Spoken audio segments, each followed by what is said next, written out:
काटा संग बनवास राम के काटा,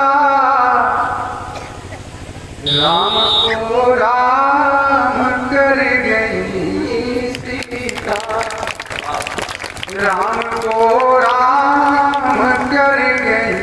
और क्या करी सीता? धर्म के बीज बो गई सीता, कर्म के बीज खो गई सीता। अपना अस्तित्व तो ही मिटा करके, अपना अस्तित्व तो ही मिटा करके राम का रूप हो गई सीता। सत्रह चरणों का आशीर्वाद मिला है। ऐसी मर जा, आप लोग भी ऐसी मर्यादा है रखें। ऐसी मर जा धर गई सीता, अपनी बस याद धर गई सीता। एक नारी के धर्म पालन की, एक नारी के धर्म पालन की सच्ची बुनियाद धर गई सीता। और एक संदेश दे गई, जग को उपदेश दे गई सीता, जग को उपदेश दे गई सीता। धर्म संदेश दे गई सीता। धरती माता की गोद जा बैठी, क्या बात। धरती माता की गोद जा बैठी, अपने बस के ले गई सीता।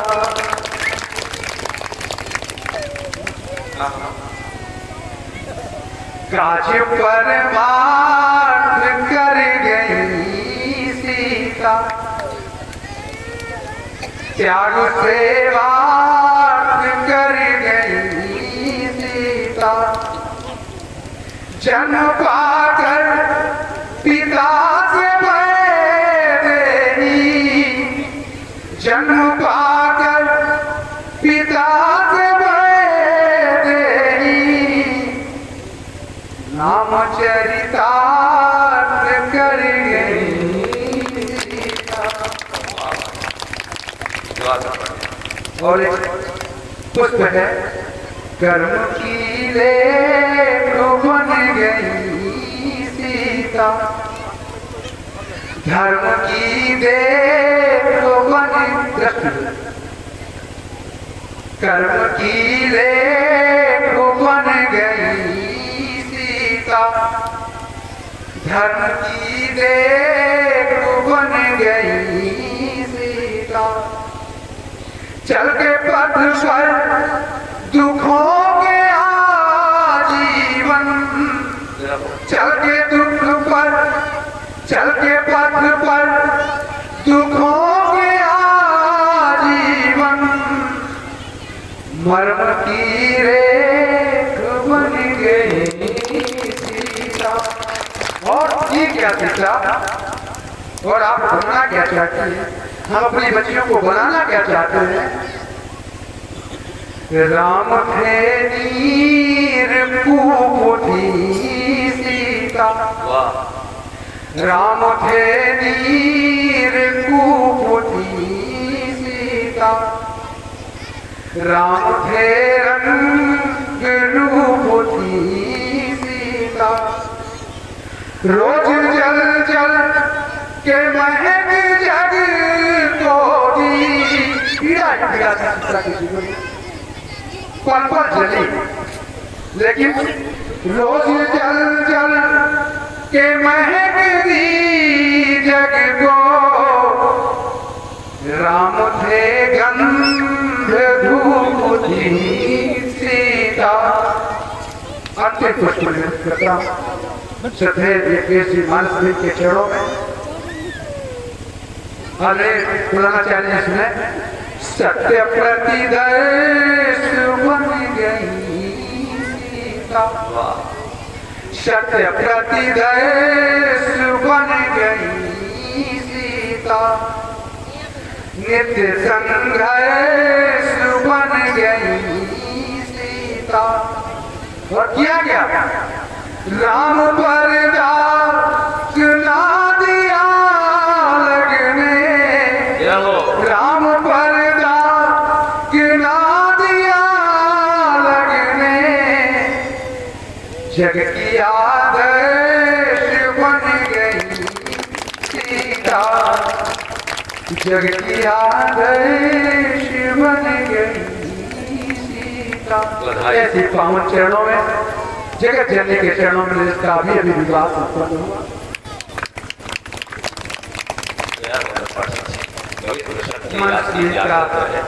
साधुवाद मिला उनके चरणों का रथ माथे से लगाते हुए बड़ी विनम्रता के साथ मैंने उनका समय जाया किया है, क्षमा चाहता हूँ और उनके चरणों में निवेदन करता हूँ कि अपने रस सिक्त वाणी से हम सबको राम की कथा का रसोत्सादन कराएं। श्रोता समुदाय से जोरदार तालियां आपके अभिनंदन के लिए मांगता हूँ। आपकी जोरदार तालियां भगवत कथा के सुंदर सृजन के लिए इस मंच को, इस व्यास को संकेत कर चुकी हैं।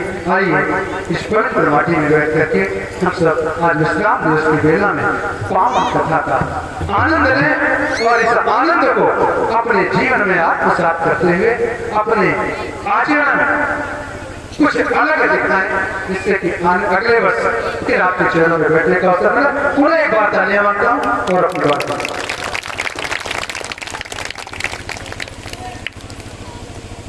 गंगा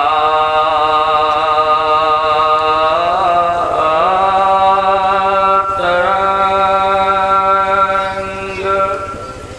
रमणीय जटा कलापम गौरी निरंतर भागम नारायण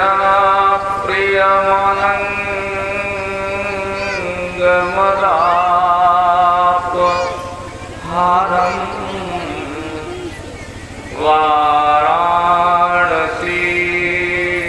कुलपतिं भज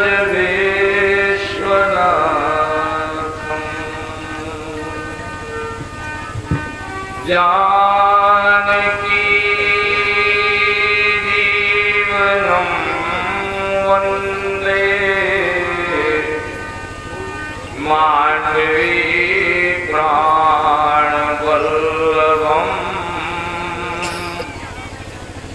उर्मिला रमणं वन्दे कीर्तिकान्तं नमाम्यहम्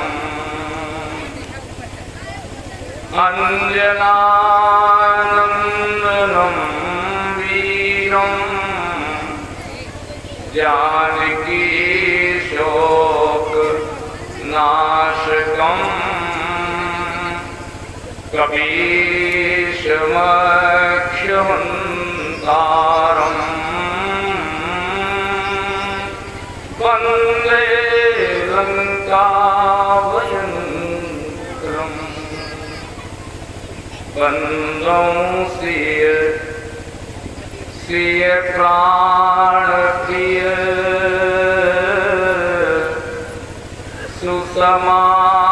सुसमासील निधान भरत शत्रुघ्न जन सुखद श्री रामानुज हनुमान याज्ञवल्क्य भरद्वाज मुनि उमा समेत महेश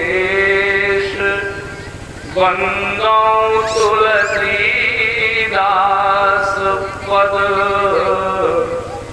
कागभूषुंडी खगेश। प्रेम से बोले श्यावर रामचंद्र की, श्री हनुमान जी महाराज की, शंकर भगवान की। अभी अभी हम जिनकी वाणी से आप्लावित हो रहे थे, ऐसे हमीरपुर की पावन धरा से पधारी हुई बेटी मालवी, उनके पूर्व में सायंकाल से ही जिन्होंने मंच को गति की है, ऐसे परम श्रद्धे अवधि सम्राट हमारे देवारी जी महाराज, आपकी श्रृंखला में ही समस्त शास्त्रों का चिंतन जिनके चिंतन में समाहित है और सारी कथा का सार दो छंदों में जो व्यक्त करने में सर्वसमर्थ हैं, ऐसे संचालक के रूप में हमारे श्री त्रिपाठी जी महाराज, जिनकी कविताओं को सुन के और लिख के मैं विभिन्न मंचों में उनका नाम लेकर के और प्रस्तुत किया जाता हूँ, उनका अभिनंदन और स्वागत है।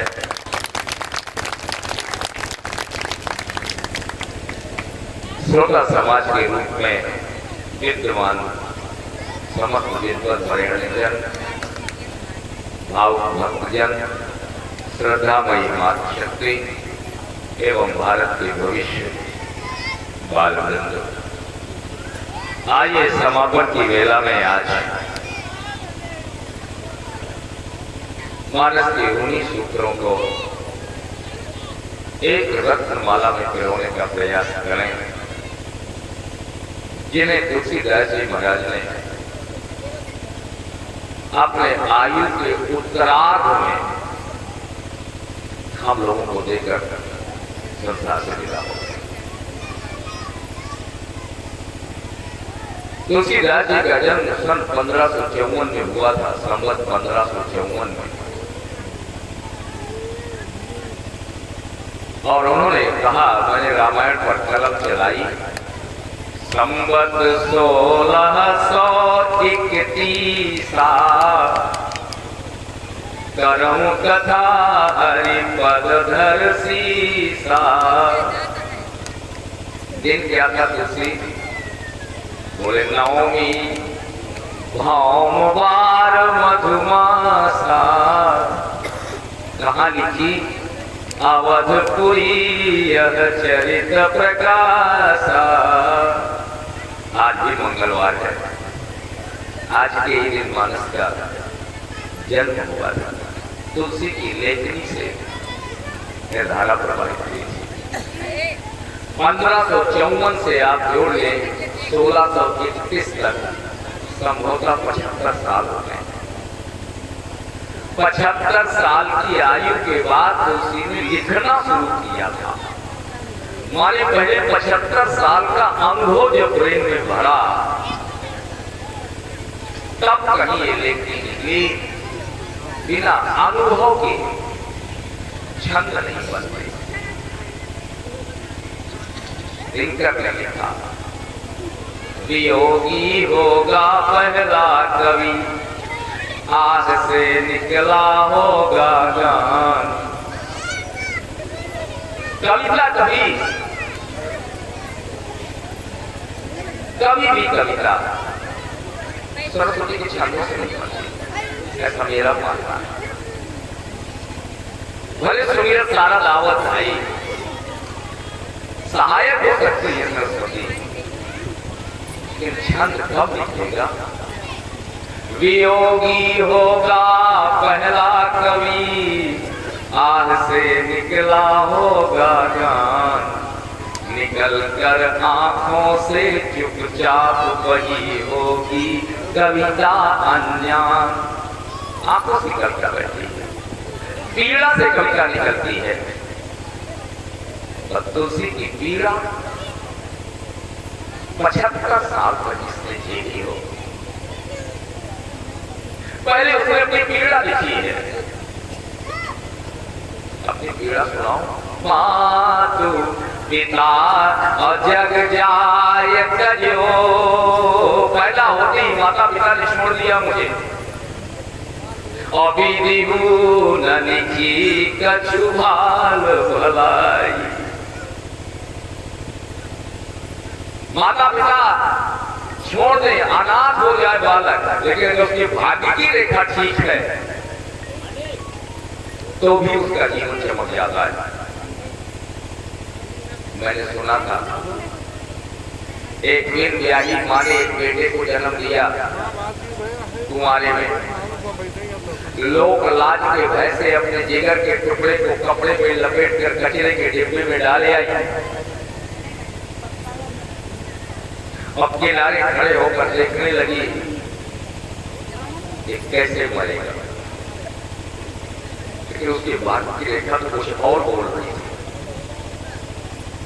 कौवे उस पर चोंच मारे, वो बालक चिल्लाए, मांस का लोथड़ा 2 घंटे के पहले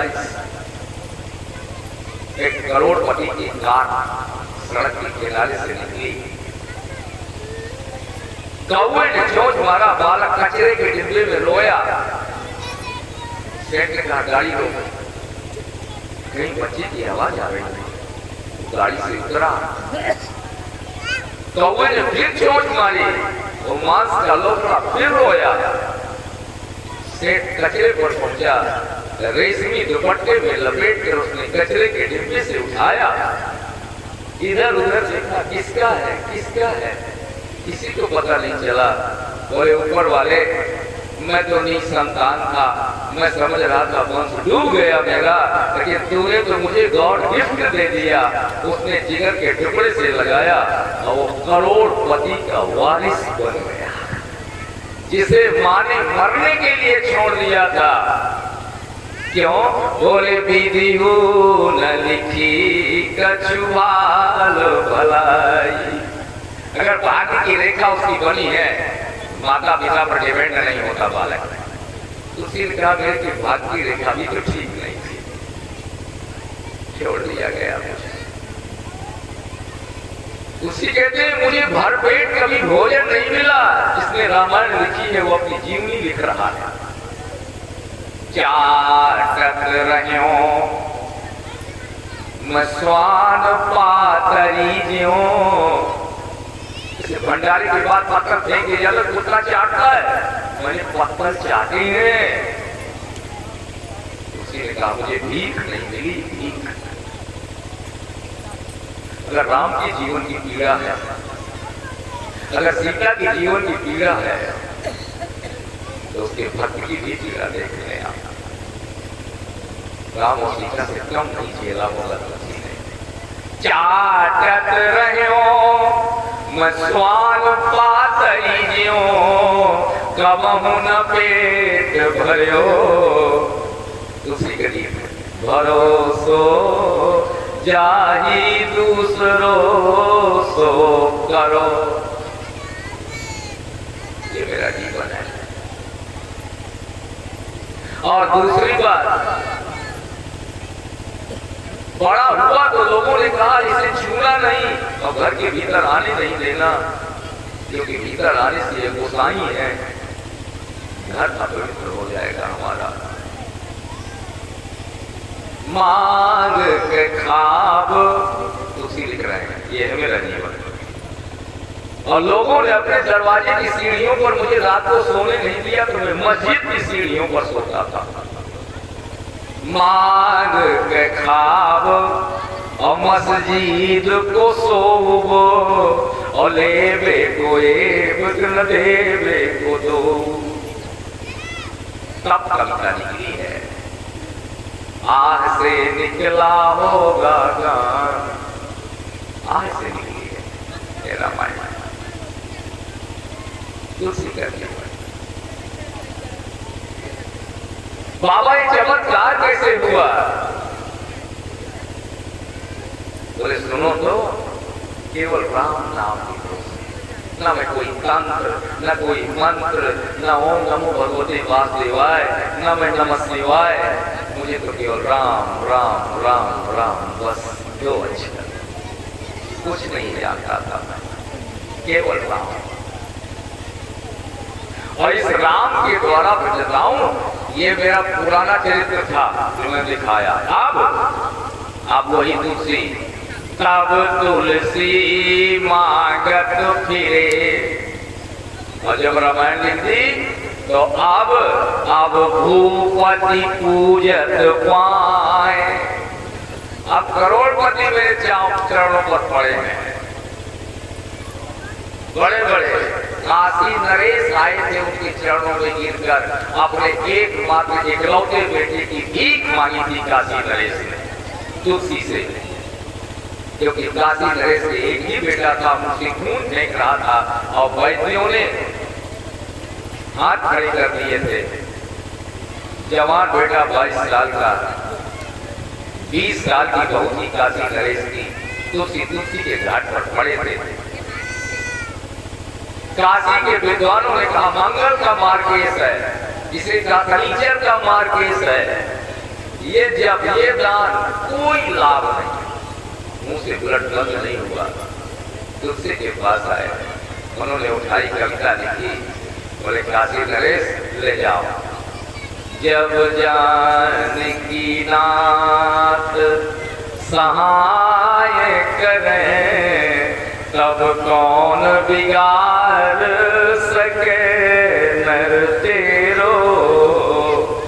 राहु केतु की तागम नहीं, अमंगल शुक्र शनिचर चेरो। कोई मंगल मार्केश नहीं, केवल एक काम करना, 24 घंटे के लिए बालक के बगल में राम नाम का संकीर्तन बैठा दो अखंड, और मेरे ठाकुर जी सब ठीक कर रहे हैं। 24 घंटे श्री राम जय जय राम, श्री राम जय राम, बालक ठीक हो गया। अब काशी नरेश पहुंचे, उनके चरणों में प्रणाम करने, तुलसी उठ के चले गए,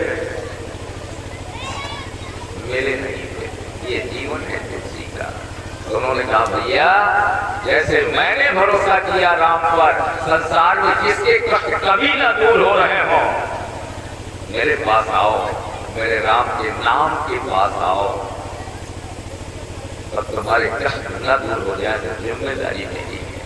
तुलसी गारंटी दे रहे, लोहा बनेगा, मेरी गारंटी। इसलिए आइए मान के बाबा तुलसी की वाणी, आइए राम का नाम लेकर कथा की ओर चले। मान के बाबा तुलसी की वाणी, कि राम नाम रटते रहो। बाबा तुलसी की वाणी, कि राम नाम जपते रहो।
राम नाम जपते हो।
हनुमंत।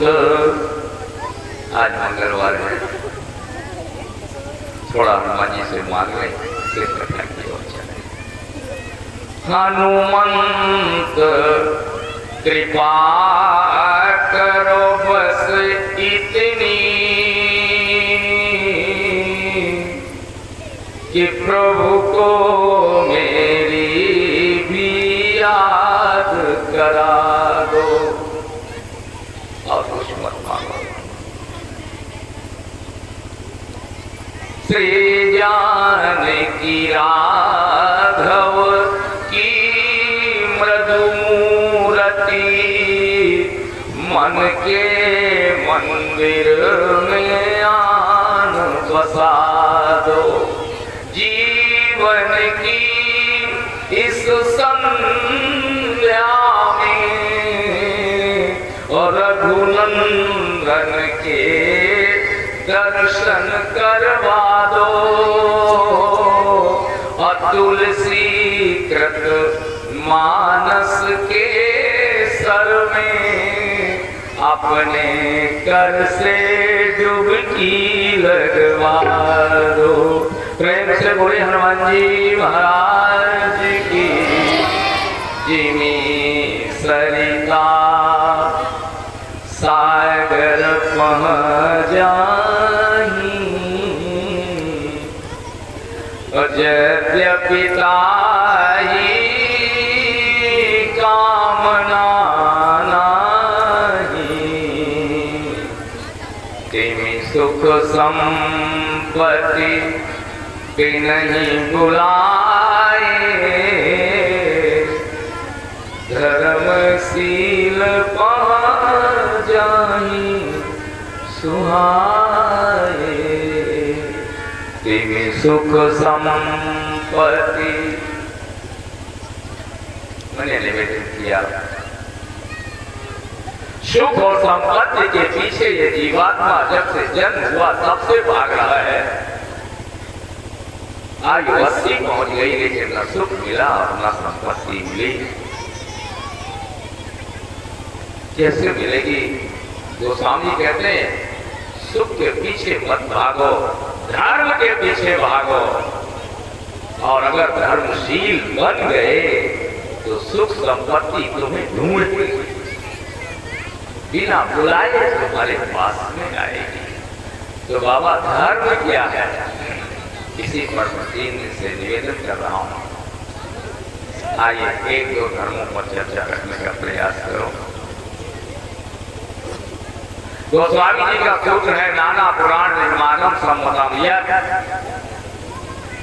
एक नीति चाणक्य की आई, बड़ा सुंदर एक सूत्र दिया।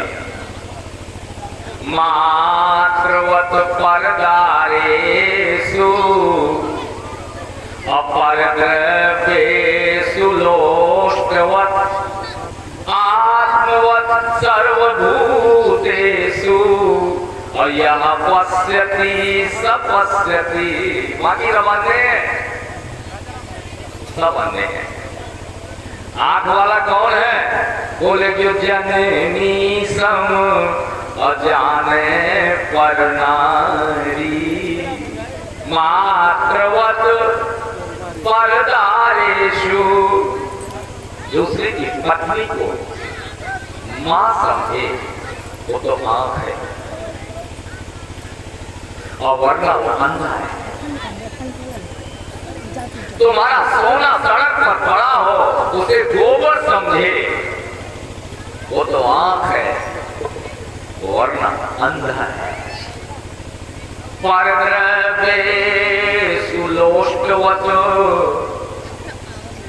तुम्हारा सोना पड़ा है, हमारे किसी काम का नहीं है।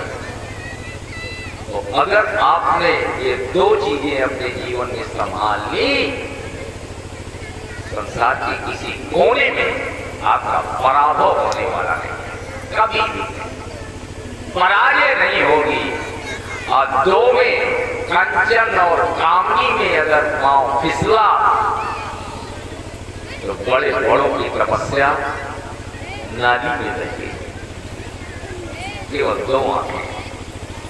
जननी सम जाने पर नारी पहली आंख, अधन पराओ विषते विषवारी दूसरी आंख, और यह पश्यति सपश्यति और अंदर। लेकिन जानकर भी तो हम नहीं समझ पा रहे हैं। तुलसीदास का मतलब एकांगी बात नहीं करता। हमारा समाज नर और नारी से बना है। अगर तुम्हारे लिए संदेश है कि दूसरे की पत्नी को मां समझो, तो मां को भी एक संदेश है, क्योंकि साइकिल के दो ही पहिए होते हैं, इनके लिए भी है।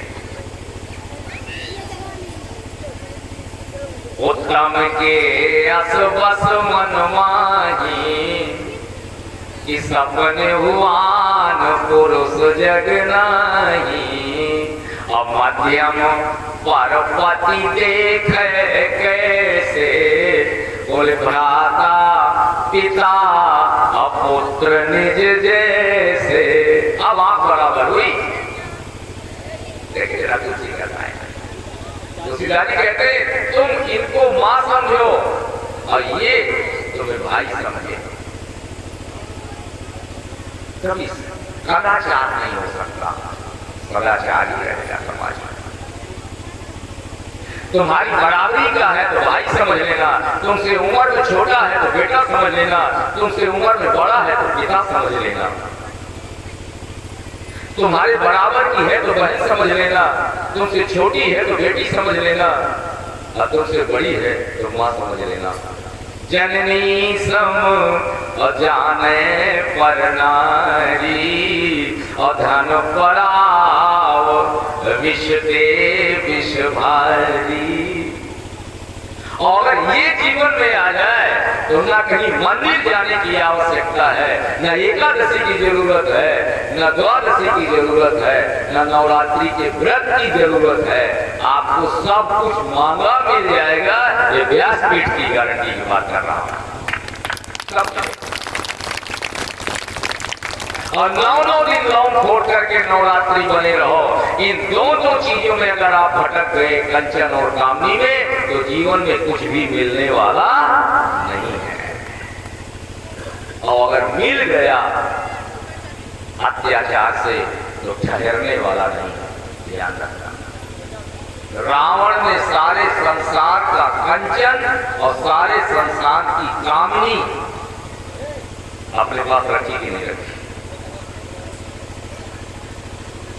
जो सुंदर दिखाई पड़ी बोले उठा लाओ, किसी का सोना उठाई पड़ा बोले लूट लाओ, और लंका सोने की बन गई और संसार की सुंदरियों से लंका को उसने भर दिया। जीत बनी निज बाहुबल बहु सुंदर बरनारी। किनकी उठा के लाया बोले देव जक्ष गंधर्व और किन्नर राजकुमारी। देवताओं की उठा लाया स्त्रियां, किन्नरों की उठा लाया, गंधर्वों की उठा लाया, लेकिन क्या संतोष पाया? अंत में तड़पते हुए मृत्यु हुई, तड़पते। रावण मर रहा है तो उसने कहा राम तुम मुझसे सबसे पीछे, किसी भी जात बात में राम तुम मुझसे आगे नहीं हो, फिर भी मैं मर रहा हूं, हार गया, अब तुम जीत गए, अब तुम सबसे पीछे हो रहा। जाति में तुम मुझसे पीछे, मैं उत्तम कुल अपुलस्त करनाती, अब तुम क्षत्रिय हो, जाति में तुम मुझसे पीछे हो। राम तुम विद्या में मुझसे पीछे हो, तुमने वशिष्ठ से विद्या पढ़ी, मैंने वशिष्ठ के बाप से विद्या पढ़ी। वशिष्ठ के बाप ब्रह्मा, वेद पढ़े विधि और शंभु सभीत। रावण ने कहा ब्रह्मा मेरे घर में वेद पढ़ाने आता था, अब तुम ब्रह्मा के बेटे के घर में वेद पढ़ने जाते थे। मैं तुमसे विद्या में बड़ा हूं राम, मैं तुमसे जाति में बड़ा हूं राम, मैं तुमसे बाहुबल में बड़ा हूं राम। तुम्हारे 2 भुजा और मेरे 20 भुजा, 10 गुना तुमसे बल ज्यादा है। तुमसे ब्रेन में बड़ा हूं राम, तुम्हारी 1 हेड, मैं 10 हेड का ब्रेन रखते हूं। तुमसे संपत्ति में ज्यादा हूं राम, तुम्हारे पूरी अयोध्या में 1 जो सोने का मकान बना था तो कनक भवन, कनक भवन, कनक भवन, एक ही था ना। यहाँ तो सड़कें और नल भी सोने के लगे हैं, बाउंड्री बनी है तो वो भी सोने की बनी है। राम तुमसे संपत्ति में ज्यादा, विद्या में ज्यादा, राम तुम अपना भाग्य नहीं बांच पाए और मैंने अपना भाग्य बांच लिया। मुझसे बड़ा कोई ज्योतिषी नहीं, और तुम राम ज्योतिष जानते नहीं।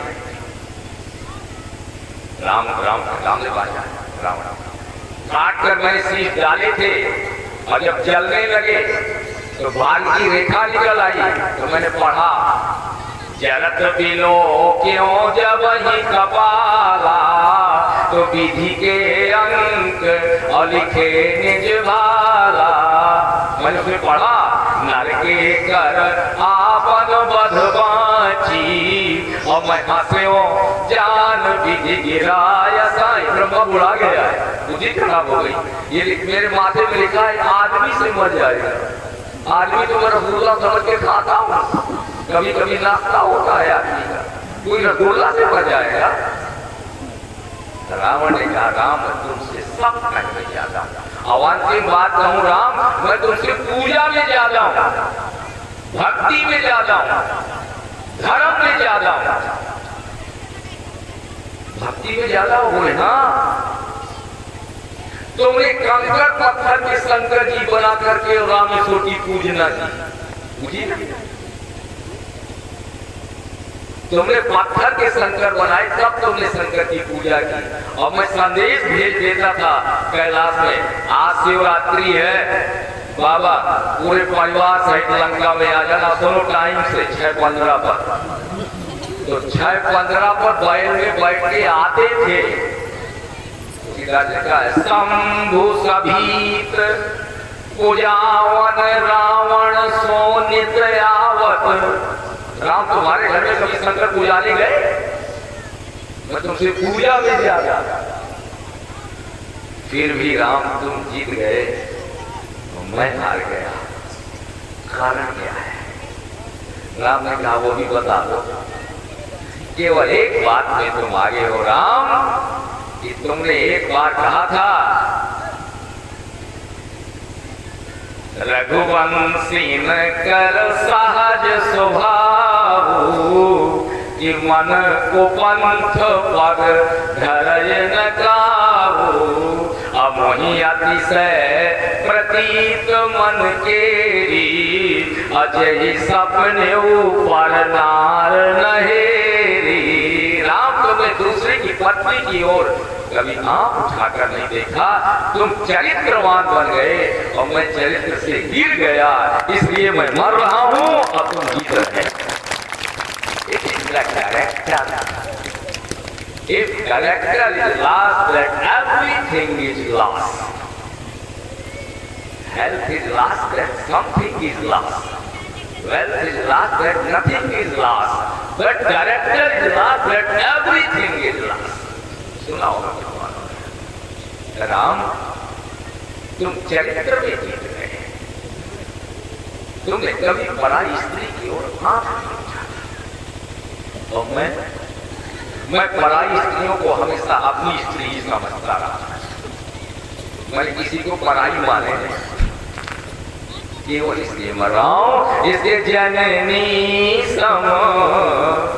रामायण का पूरा लब्बो-लुआब, पूरी रामचरितमानस की कथा का एक लाइन में सारांश और सबसे बड़ा धर्म। जननी सम जाने पर नारी, अधन पराओ विषते विषवारी। और इनके लिए मध्यम पर पति देखे कैसे, भ्राता पिता पुत्र निज जैसे। अगर आप इस धर्म पर चल रहे हैं तो तिमी सुख संपत्ति अभी नहीं बुलाए, अधर्मशील जाहि सुहाए। तिमी सुख संपत्ति, ये है धर्म। हम लोग केवल पूजा को धर्म समझ बैठे। गोस्वामी जी कहते हैं वो पूजा धर्म है, धर्म है, सब कुछ हो सकता है, लेकिन एक बात मान करके चलना मेरे प्यारों, कि अगर आपने वास्तव में धर्म का जीवन जीना शुरू किया है तो ध्यान रख करके चलना। जननी सम जाने पर नारी, अधन पराओ विषते विष भारी। धन पराओ, एक धर्म ये हो गया। और मैंने निवेदन किया है कि धर्मशील जाहि सुहाए। धर्मवान व्यक्ति के पास में निश्चित रूप से आप मान करके चले, बिना बुलाए आपके पास में संपत्ति आएगी, सुख आएगा। एक और धर्म की आपके सामने चर्चा रखा है, जो आज रात जीवन में सबसे इंपॉर्टेंट चीज है। सबसे परिवार आज बिखर रहे हैं और धर्म बढ़ रहा है, ये भी ध्यान रखिएगा।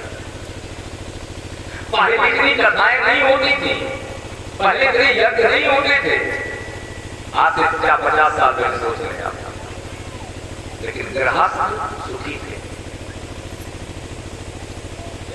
आज धर्म बढ़ा है, मैं कह रहा हूं धर्म नहीं बढ़ा, धर्म का उन्माद बढ़ा है। सावन में आपने कभी कांवड़िया निकलते देखे? मैंने तो 50 साल पहले नहीं देखे थे। अब सावन के महीने में नमः शिवाय उन्माद है ये धर्म का, और परिवार टूट रहे हैं। इसलिए हमने धर्म को कुछ अलग समझ लिया। उत्तम धर्म, 3 विषय में धर्म पर आज चर्चा कर रहा हूं। जननी सम अजाने पर नारी, ये धर्म है। परहित सरिस धर्म नहीं भाई, ये धर्म है। कल मैंने निवेदन किया था, आज ये गृहस्थ की बात आपके सामने रखूं। एक धर्म है हमारे यहाँ, अनुचित उचित अविचार तजी, अजय पालहि पितु बहन, ते भागी सुख सुजस के, और अंत अमरपुर, ये धर्म है। पिता गलत कह रहा है कि सही कह रहा है, इस पर विचार मत करना। मैं घर से गिर जाऊंगा, तुम्हारे पिता ने क्यों कह दिया, वो वेद है, वेद वाक्य है। अगर धर्म पर चले तो तीवी सुख संपत्ति अभी नहीं बुलाए, अधर्मशील पह जाहि सुहाए। अगर पिता की आज्ञा पर आपने उचित किया अनुचित और किए विचारो, तो धर्म जाए और सिर पाथर भारू, पाप और लगेगा। अगर तुमने कहा इतना सही कह रहा है कि गलत कह रहा है, ये मत सोचना, वो जो कह रहा है तुम्हें देखने में ये भी लगेगा कि गलत कह रहा है, इसकी आज्ञा मानने लायक नहीं है, फिर भी मानना। तो स्वामी कहते हैं धर्म है। उदाहरण बोले, परशुराम इतवाज्ञा राखी, मारी मातु अजगत सब साखी, परशुराम। पिता आज्ञा दे रहे हैं, परशुराम के पिता आज्ञा दे रहे हैं, बेटे परशुराम अपनी मां की गर्दन काट दे। उचित है आज्ञा? एकदम अनुचित है। तुलसीदास जी कह रहे हैं, परशुराम अपितु आज्ञा राखी, मारी मातु जगत सब साखी। पाप लगना चाहिए, लेकिन पितु आज्ञा आघ आजस न भयऊ, ना आग माने पाप और ना अभयस, दोनों नहीं लगा। दोनों तो लगे नहीं। और परशुराम अभी आप सोच रहे थे, सुन रहे थे, जनकपुर की सभा में बोल रहे हैं, लक्ष्मण मैं माता ही पितही ओरण भयोनी के। आज तक कोई माँ के ऋण से ऋण हुआ है? परशुराम का केवल मैं। कोई पिता के ऋण से ऋण हुआ है? आज तक कोई इतिहास है नहीं। परशुराम ने कहा मैं। लक्ष्मण ने कहा आपने सेवा कौन सी की थी? बोले गर्दन काटी थी। अब बड़ी सुंदर कथा आती है, अब तो मन ही घूम रहा है।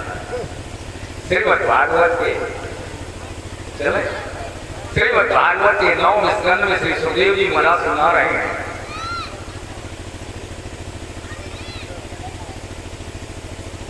गाधी राजा थे और गाधी राजा के तनय है विश्वामित्र। गाधी तनय है ना। तो राजा गाधी की एक सत्यवती नाम की कन्या थी। श्रीमद् भागवत का 9वां स्कंद सुखदेव जी सुना रहे हैं। ऋषिक नाम के ऋषि पहुंचे और उन्होंने कहा महाराज मैं आपकी पुत्री से शादी करना चाहता हूं, ये कन्या मुझे दे दो। राजा गाधी ने कहा महाराज कन्या मेरी बहुत सुंदर है, हम क्षत्रिय हैं, आप ब्राह्मण हैं। उनका मुझे से कोई लेना देना नहीं, मुझे तुम्हारी कन्या चाहिए। ऋषि से टालने के लिए गाधी ने कह दिया मैंने एक नियम रखा है कि कन्या का ब्याह उससे करूंगा जो मुझे 100 श्याम कर्ण घोड़े लाकर देगा, जो केवल वरुण के पास है। ऋषि पहुंचे वरुण के पास, तुरंत मुझे 100 श्याम कर्ण घोड़े दान में चाहिए, वरना जानते हो बोले ले जाओ, 100 नहीं 101 ले जाओ। घोड़े दिए, सत्यवती के साथ ब्याह हो गया ऋषि का। ऋषि ने कहा देवी तुम जानती हो कि मैंने तुम्हारे साथ ब्याह क्यों किया है? आप बताओ महाराज। पिता के ऋण से उन्नत होने के लिए मैंने तुम्हारे साथ विवाह किया है, भोग के लिए नहीं। और संतान होने के बाद पिता के ऋण से उन्नत हो जाता है व्यक्ति, इसलिए मैं तुम्हें खीर बना रहा हूं। इस प्लेट की खीर खा लो, तुम्हारे बेटा हो जाएगा और मैं पिता के ऋण से उन्नत हो जाऊंगा और हम संत भी बने रहेंगे, भी नहीं टूटेगा, भोग की आवश्यकता नहीं। जो आ गया महाराज, उन्होंने एक प्लेट में खीर बनाई, सुखदेवी भागवत सुना रहे हैं ऋषि ने। तो राजा गाजी की पत्नी ने कहा, सत्यवती की माँ ने की बेटी जब खीर से ही मामला सुलझ जाता है तो तेरे भाई भी तो नहीं है, अर्थात हमारे बेटा नहीं है, एक प्लेट और बन जाए। तो सत्यवती ने कहा महाराज मेरी माँ के लिए भी एक प्लेट, हाँ ठीक बन जाएगा। उन्होंने एक प्लेट और बनाया,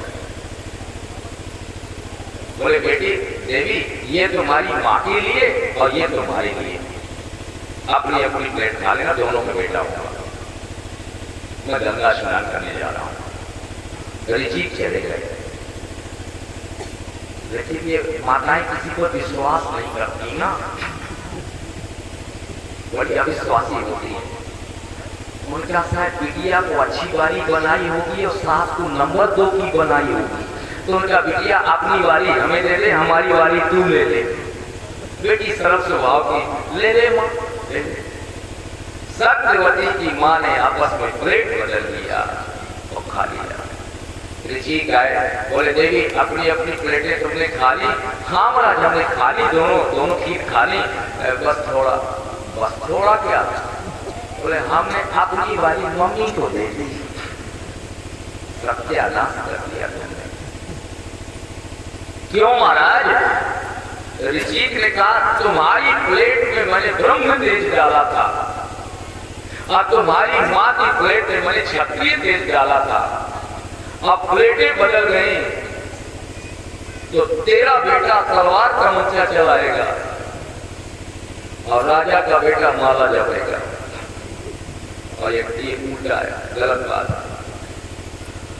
बामन का बेटा तलवार चलाए और ठाकुर का बेटा माला जपे, समाज में सब उल्टा हो गया। सत्यवती चरणों पर गिरी, बोले महाराज दया करो। बोले कुछ नहीं हो सकता, बोले मेरा बेटा खून खराबा करे मैं मर जाऊंगी महाराज, हम ब्राह्मण हैं। तो बोले मैं इतना कर सकता हूं कि बेटा ना होकर तुम्हारा नाती हो जाएगा, लेकिन होगा तो जरूर। उसी प्लेट से विश्वामित्र का जन्म हुआ और उसी प्लेट से परशुराम के पिता जमदग्नि का जन्म हुआ और जमदग्नि के 4 बेटों में सबसे छोटे परशुराम का जन्म हुआ। इनकी मां का नाम हुआ था रेणुका। एक दिन सुखदेव जी कहते हैं एक दिन जमदग्नि ने कहा परशुराम की मां, हाँ महाराज, बोले गंगा से जल ले आओ, हमें संध्या करनी है। परशुराम की मां ने कलश उठाया और गंगा में जा करके कलश को डाला। नजर उधर चली गई जहां से मैंने बात शुरू की थी, जननी सम अजाने पर नारी। ये नजर बड़ी जल्दी फिसलती है। परशुराम की मां की नजर उड़ गई। चित्ररथ नाम का गंधर्व अपनी पत्नियों के साथ नग्न स्नान कर रहा था, वो फीचर फिल्म को देखने लगी। ये आंखें जितना अकबर योद्धा देखती है उतना आस्था चैनल नहीं देखती। सब क्या करते हैं, नजर उधर। 1 घंटा, आधा घंटा, 2 घंटा, कलश यहाँ डूबा, मन वहां डूबा। परशुराम के पिता ने कहा इतना समय तो गंगा में नहीं लगता, कहाँ गई? तब शंकर देखे उधरी ध्याना। अरे बोले ये तो पिक्चर फिल्म देख रही है। उस युग में मन से किए हुए पापों की भी सजा भोगनी पड़ती थी सदियों में, और वो तो इस युग में वरदान है। तुलसीदास जी कहते हैं काली कर एक अपुनीत प्रतापा कि मानस पुण्य होए नहीं पापा। इस युग में आप मन से कोई पाप करें तो भोगना नहीं पड़ेगा, जब हाथ पांव से पाप करेंगे तब भोगना पड़ेगा। ये कलयुग का वरदान है, गिफ्ट है। लेकिन सतयुग में आप मन से भी पाप करेंगे तो भोगना पड़ेगा। परशुराम के पिता ने कहा ये तो चरित्र से गिर गई, अब मेरे लायक नहीं रहेगी, क्योंकि दृश्य देख के आई ये पतित हो गई। कलश धरकर अपराधी की तरह परशुराम की मां रेणुका बैठ गई। वो भी जान गई कि मैं चरित्र से गिर गई। वो दृश्य को देखा है केवल। जमदग्नि ने बड़े बेटे से कहा बेटे तुम्हारी मां ने जीने का अधिकार खो दिया, इसकी गर्दन काट दो। परशुराम के बड़े भाई ने कहा पिताजी तुम्हारा दिमाग खराब हो गया है, ये मेरी मां है, मैंने छाती का खून पिया है, चला गया। दूसरा भाई, तीसरा भाई, चौथे भाई सब चले। इतने में परशुराम का प्रवेश हुआ। पिता के चरणों पर परशुराम हर्षा रख करके प्रणाम किया। जमदग्नि का बेटे परशु, बेटे राम बहुत समय से आए हो, एक आ गया पिताजी। बोले अपनी मां की गर्दन काट दो, इसने जीने का अधिकार खो दिया। परशुराम ने हर्षा उठाया, लेकिन सबसे पहले अपनी मां से नजर मिलाई परशुराम ने। मां पिता की तो आज्ञा है कि तुम्हारा गर्दन काट दो, लेकिन तू क्या चाहती है? ये है माता से हो रहे हैं आज परशुराम। पिता की आज्ञा तो है, व्हाट डू यू वांट? तुम क्या चाहती हो? परशुराम की मां ने गर्दन झुका दी। बेटे जो नारी अपने पति के नजरों से गिर जाए उसका जीवन विधवा से भी गया गुजरा होता है, इसलिए अब जीने की इच्छा नहीं रहती। मुक्त कर बेटा, मुक्त कर। अब कहां अपराध है? उसने गर्दन झुका दी। परशुराम ने सिर रख पिता के चरणों में प्रणाम किया। जमदग्नि ने कहा बेटे तुमने वो कार्य किया है जो कभी नहीं कर सकता, वरदान मांग। पिताजी एक नहीं दो वरदान चाहता, दो मांग। तो मैं आपसे निवेदन करूं, पिता का दिया हुआ वरदान देवताओं से ज्यादा फायदा करता है। भीष्म पितामह को इच्छा मृत्यु का वरदान किसी देवता ने नहीं दिया था, उसके पिता ने दिया था, शांतनु ने दिया था। शांतनु अपनी मौत नहीं बचा सके, लेकिन बेटे को कहा जब तक तू न चाहेगा भीष्म तब तक न मरेगा। अब पिता का आशीर्वाद भीष्म पितामह को मिला, इच्छा मृत्यु। ये है पिता का वरदान, पिता का आशीर्वाद। परशुराम ने कहा पिताजी मुझे दो वरदान चाहिए। बोले दो मांग। बोले पहली बात वरदान दो कि मेरी मां जी जाए, और दूसरा वरदान ये दो कि मैं नहीं जानता कि तुम्हारा पति पत्नी के बीच में क्या झगड़ा था, अब बेटे को जानना भी नहीं चाहिए। इसलिए आप भूल जाइए कि मां ने क्या अपराध किया था जिसे मृत्यु दंड मिला। अब मां भी ये भूल जाए, याद न रहे कि मुझसे क्या अपराध हुआ था। तुम्हारा पति पत्नी का नया जीवन, नया दाम्पत्य जीवन प्रारंभ हो, ये दूसरा वरदान, ये वरदान है।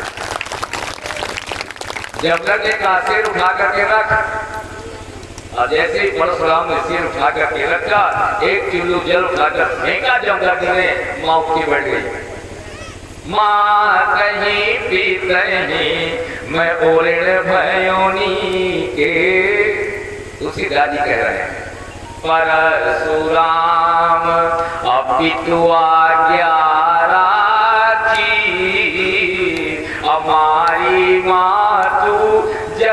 सब साक्षी, लेकिन पितुआ गया आग आजस न भयऊ। इसलिए हमारा धर्म अनुचित उचित विचार तजी, अजे पालही पितु बहन अते भागी सुख सुजस के अवंत अमरपुर है। ये है हमारा धर्म। अब पिता के वचनों पर उचित की अनुचित किए विचारू, धर्म जाए और सिर पातक भारू। आज मानस के एक बात, बाली के कलेजे में बाण फंसा है, राम जी सामने खड़े हैं। कोनी उठ बैठ देख प्रभु आगे।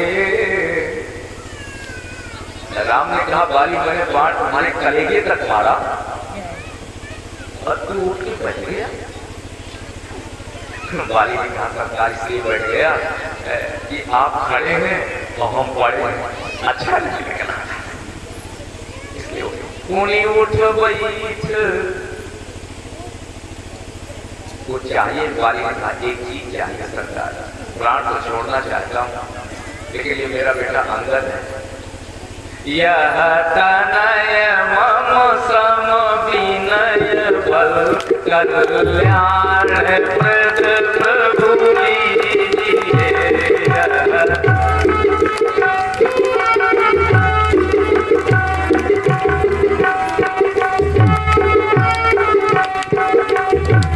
यह तनय मम सम विनय बल कल्याण प्रद प्रभु लीजिए। गरिमा सुर नर दास अंगद कीजिए। सुर नर दास अंगद कीजिए। क्या चाहते हो? अंगद को अपनी सेवा में ले लो। अब जरा विचार करिए, आप बहुत गंभीर प्रसंग आपको अंतिम उपदेश के लिए दे रहा हूं। क्या ये उचित है? अंगद के जीवन में यहां से ऐसी विषम वेदना पैदा हो रही है। जिसने उसके बाप को मारा है, बाप कह रहा है कि इसी के चरणों को पकड़ ले। क्या उचित लग रहा है? अरे अगर कायर नहीं है, बलवान है, और बलवान होने के बाद उसके पांव पकड़ने की चर्चा हो रही है जिसने उनके पिता का वध किया हुआ है। अब पिता आज्ञा ले रहे हैं, इसके पांव पकड़ रहे हैं। यहाँ से अंगद के जीवन का चरित्र प्रारंभ हो रहा है। पिता की आज्ञा उचित है, जिसने तुम्हें मारा उसके हमें मारना चाहिए, लेकिन उसी के पांव पकड़ा रहे हैं आप। लेकिन अंगद ने अपने बाप की बात को स्वीकार किया। इसके बाद देखिए आप, अंगद के जीवन में दूसरा आघात लगा। जब वो हाथ सौंप रहा है बाली का, बाली जब सौंप रहा है अंगद का हाथ, उस समय वहां तीसरा कोई नहीं, केवल राम, सुग्रीव, बाली और अंगद। इसके बाद मां आई अंगद की, और बाली की लाश को देखा तो पटक करके उसके ऊपर चूड़ियां चटचटाती टूट गई, बाल खुल गए अंगद की मां के। तारा विकल देखी रघुराया, अधीन ज्ञान हर लीनी माया। इतना विलाप किया तारा की मां, सिंदूर भूल गया आज उसका। बाली की लाश पर सिर पटक रही है, अंगद अपनी मां का कर्म क्रंदन देख रहा है। पिता की मृत्यु, मारने वाला सामने खड़ा है, और मां सिंदूर पोंछ कर चूड़ियां तोड़ तोड़ कर रो रही है। अंगद के दिल पर क्या बीत रही होगी। अब बाप कह रहा है कि इसकी चरण पकड़ लो, आगे उचित लग रही है आप ना से